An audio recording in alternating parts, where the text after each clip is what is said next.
Good morning, all of you. Most welcome in this channel.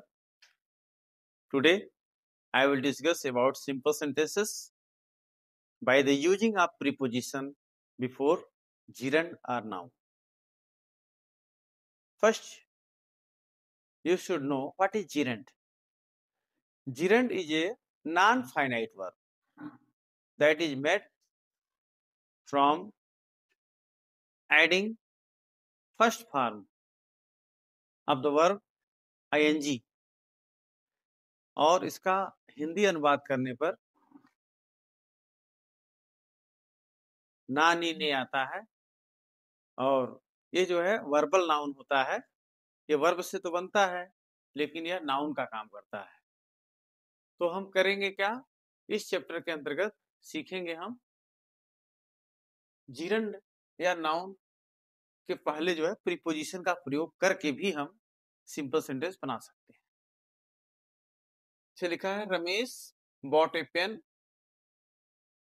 He paid 5 rupees for it. Preposition का प्रयोग कर दिया जाए यहाँ पर, जैसे Ramesh bought a pen, for preposition है 5 रुपीज, 5 रुपीज यानी इस नाउन के पहले हमने प्रीपोजिशन का प्रयोग कर दिया यहाँ पर। Sohan sold his house, Sohan ने अपना घर बेचा। ही सोल्ड इट फॉर 50,000 रुपीज, उसने इसे जो है 50,000 रुपए में बेचा।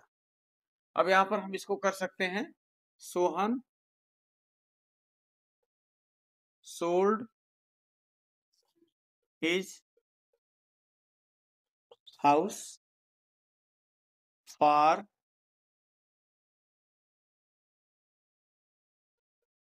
50,000 रुपीज। क्लियर? ये टाइप 1 हो गया। टाइप 1 में 2 सेंटेंस हैं इस तरीके से जिसमें हम फॉर का प्रयोग करके बना सकते हैं। टाइप 2 में आ जाइए दूसरे प्रकार से, he gave me advice, he also helped me, उसने मुझे सलाह दिया, उसने मेरी मदद भी किया। इससे क्या पता चल रहा है कि एक ही व्यक्ति है, वो हमारी 2 प्रकार से मदद कर रहा है, हमें मुझे सलाह भी दे रहा है और मेरी मदद भी कर रहा है। तो इस तरह के अगर सेंटेंस आते हैं जब उसमें एक ही व्यक्ति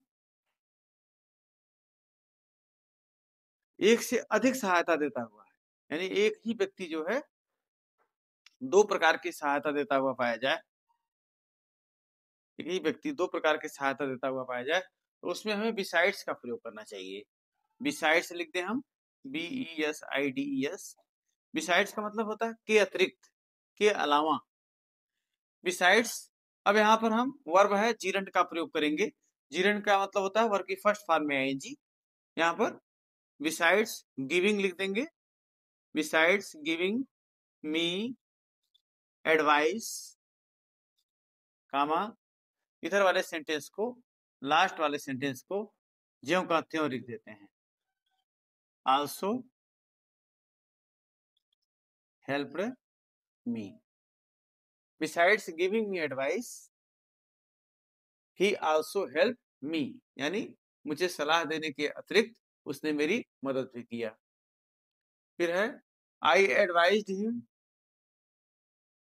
मैंने जो है उसे सलाह दिया। आई गेव हिम मनी, मैंने उसे धन भी दिया, पैसा भी दिया। इसमें भी जो है एक ही व्यक्ति द्वारा 2 सहायता किया जा रहा है, 2 प्रकार की सहायता किया जा रहा है।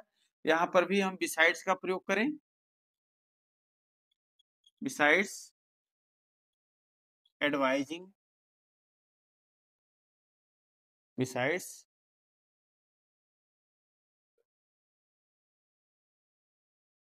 Advising him I gave him money. Clear? अब तीसरे प्रकार के जो सेंटेंस है, I made my best efforts, I could not pass BA, मैंने अपना सर्वोत्तम प्रयास किया, मैं बीए नहीं पास कर सका। जब वाक्य में 2 प्रकार के अपोजिट चीजें हों, विरोधी बातें प्रकट हो रही हैं, विरोधी आइडिया हो, कंट्राडिक्शन हो जब बातों में, I made my best efforts, मैंने अपना सर्वोत्तम प्रयास किया, मैं पास नहीं कर सका।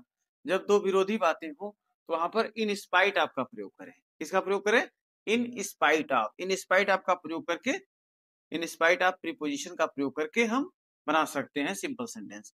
यहां लिखेंगे इन स्पाइट ऑफ, मेड है तो मेड का फर्स्ट फॉर्म मेक होता है, आईएनजी लगा देंगे, इसको जीरंड बना देंगे। In spite of making, in spite of making my best efforts, comma, I could not pass,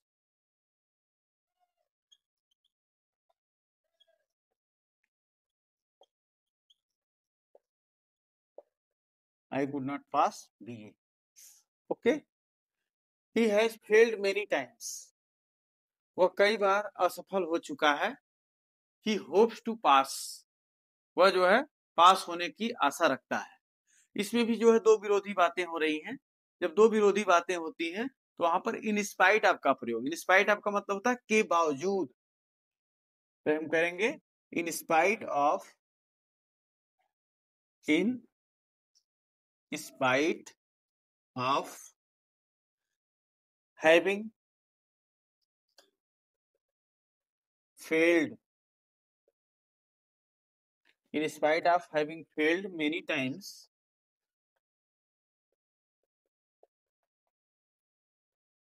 comma, he hopes to pass, इधर वाला वैसे ही लिख देंगे सेंटेंस,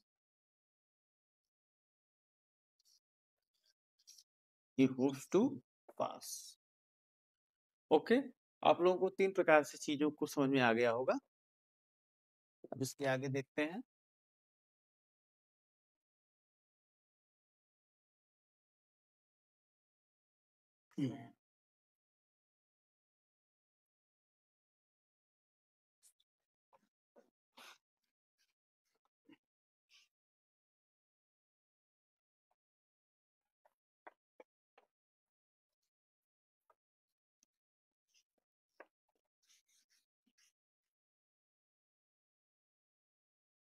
अब इसके बाद जो है अलग प्रकार से जो है चीजों को देख लीजिए। जैसे लिखा है यू हेल्प मी, चौथे प्रकार में you help me, you helped me मतलब तुमने मेरी मदद किया। आई would have,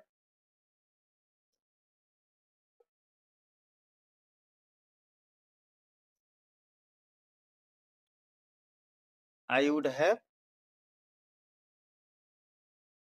drowned, I would have been drowned, drowned।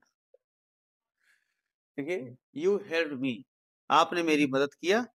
I would have been drowned, मैं डूब जाता। अगर इस तरह के सेंटेंस हो, would have been, मैं डूब जाता, ड्रॉन में डूबना, मैं डूब जाता। You helped me, आपने मेरी मदद किया। इसको बनाना है तो इसमें विदाउट, विदाउट माने बिना होता है, बिना शब्द होता है विदाउट। विदाउट का प्रयोग करके आप बना सकते हो। विदाउट एक प्रीपोजिशन होता है, इसका हिंदी में अर्थ होता है बिना, इसका प्रयोग करके हम बना सकते हैं। इसे हम लिखेंगे I would have, I would have been drowned, I would have been drowned without your help, without your help. यहाँ पर विदाउट का प्रयोग करके भी हम बना सकते हैं। इस तरीके से बहुत सारे सेंटेंसेस होते हैं जो आप बना सकते हो। जैसे हम कह सकते हैं आई would have failed without your help, इस तरीके से भी सेंटेंस हम बना सकते हैं। ठीक है, जैसे you help me I would have failed. I would have failed का मतलब मैं फेल हो जाता, मैं फेल हो जाता बिना तुम्हारी मदद के। तो इसमें विदाउट का प्रयोग करके बनाइए। आप पहले इस सेंटेंस को लिख दीजिए, आई वुड हैव, इस वाले सेंटेंस को पहले पूरा लिख दीजिए। आई would have failed, I would have failed. ये सेंटेंस कंप्लीट हो गया। अब यहाँ लिखेंगे विदाउट योर हेल्प, इसको नाउन बना दिया। विदाउट क्या है, प्रीपोजिशन लिख दिया हमने और इसको नाउन बना दिया।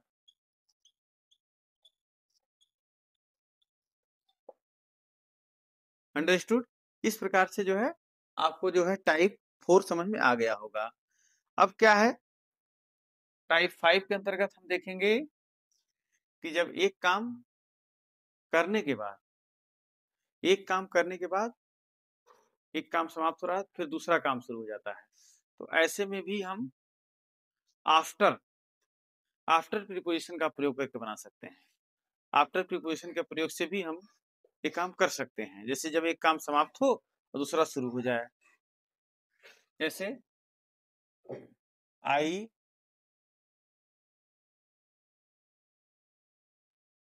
Reach the station, I bought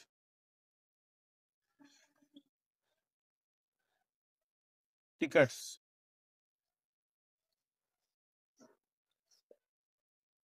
I reach the station, इसमें एक काम समाप्त हुआ, उसके बाद फिर दूसरा काम हो रहा है। तो इसमें पहले काम जो समाप्त हुआ है उसके पहले हमें प्रीपोजिशन का प्रयोग कर देना है, आफ्टर प्रीपोजिशन। आफ्टर ने बाद में, आफ्टर रीच है, रीच का फर्स्ट, रीच्ड का फर्स्ट फॉर्म क्या होगा, रीच, और इसमें आईएनजी लगा के हम जिरंड बना देंगे। After reaching the station, after reaching the station comma, इस वाले सेंटेंस को जैसे जो कहते हैं वो लिख देंगे हम, आई बॉट टिकट्स। तो इस तरीके से हम, इस तरीके से हम प्रयोग अपना कर सकते हैं। जैसे she reach the school, C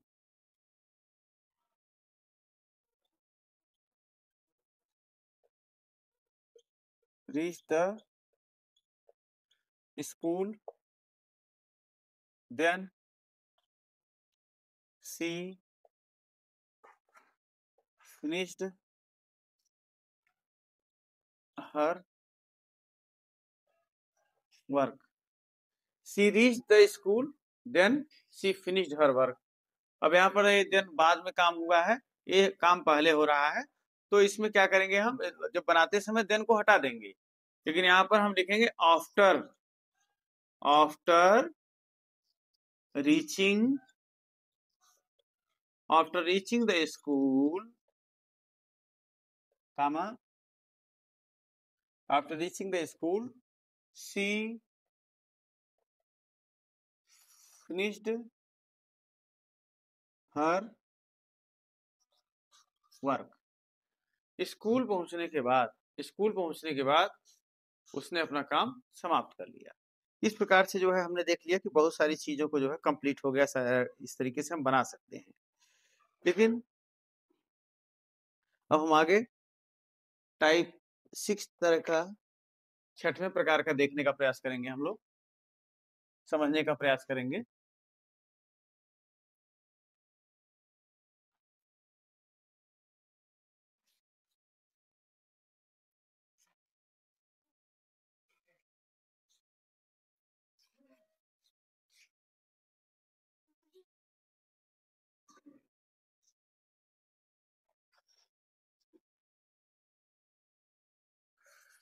six,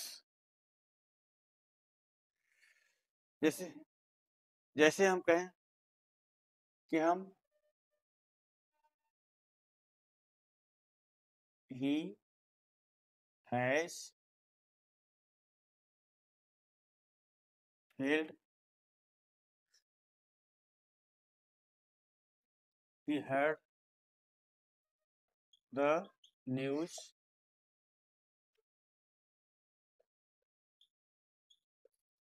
he fainted.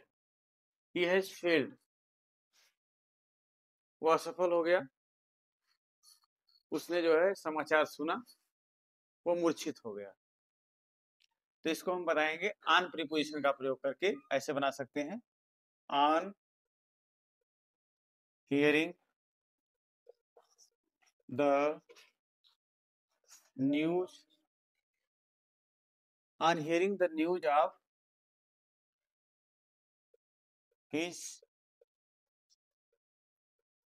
his failure he fainted. इस तरीके से ऑन प्रीपोजिशन का हमने प्रयोग किया है, और यहाँ पर हियरिंग जो है जीरंड का प्रयोग हो गया, जीरंड का प्रयोग करके हम इसको बना दिए, यानी अपनी असफलता का समाचार सुनकर वह बेहोश हो गया, अपनी असफलता का समाचार सुनकर के वह बेहोश हो गया। ऐसे कहेंगे, इसका और दूसरा टाइप में, her husband died, she heard the news she fainted. उसका पति मर गया, उसने समाचार सुना, वह बेहोश हो गई। अब इसको हम बनाएंगे, अपने पति की मृत्यु का समाचार सुनकर वह बेहोश हो गई। तो इसमें ऑन का प्रयोग करो, on hearing the news of her husband's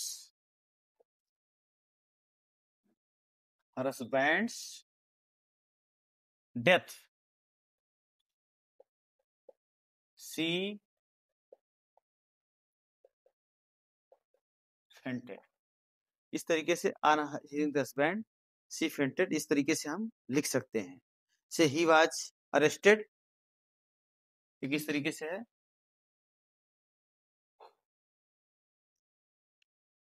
he was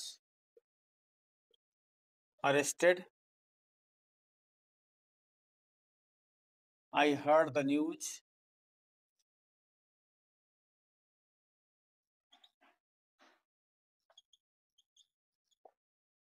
I went to the police station.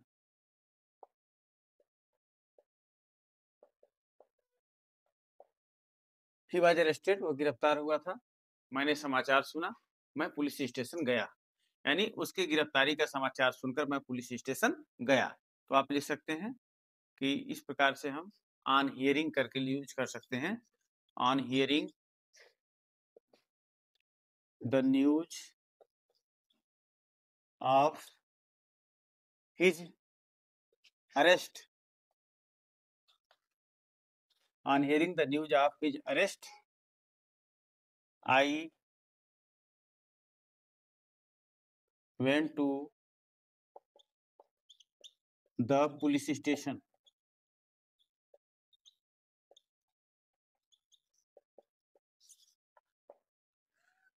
Okay, yes, this chapter complete by using gerund, by using preposition before noun or gerund.